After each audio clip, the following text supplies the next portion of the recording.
যুবক বয়সের ইবাদতের এত মূল্য আল্লাহর কাছে, এত মূল্য যে এই সময়টাতে মানুষ যা ইচ্ছা তাই করতে পারত। কিন্তু যুবক শ্রেণী আল্লাহকে ভয় করে, তার রাসূলকে ভালোবেসে, রাসূলের সুন্নাহগুলোর উপর আমল করলে, নামাজ পড়লে, রোজা রাখলে, তাহাজ্জুদ পড়লে, জিকির করলে, সৎ কাজের আদেশ করলে, অসৎ কাজে নিষেধ করলে, জ্ঞান অর্জন করলে, তিলাওয়াত করলে, এক কথায় ন্যায়ের পথে থাকলে আল্লাহ পাক অফুরন্ত নেকি পুরস্কার দিবেন ইনশাআল্লাহ তাআলা। আর মনে রাখবেন প্রিয় ভাইয়েরা, দুনিয়ার জীবনে আমরা যাদেরকে নিয়ে বসবাস করি আর কি, প্রকৃত অর্থে তারা আমাদের আপন নন।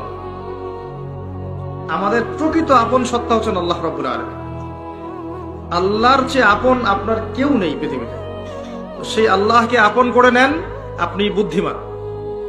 আল্লাহকে বাদ দিয়ে অন্য সব কিছুকে আপন করে নেবেন, আপনার মৌতের পরে আপনাকে এরা ভুলে যাবে। আপনার মৃত্যুর পরে এরা আপনাকে খুব বেশি দিন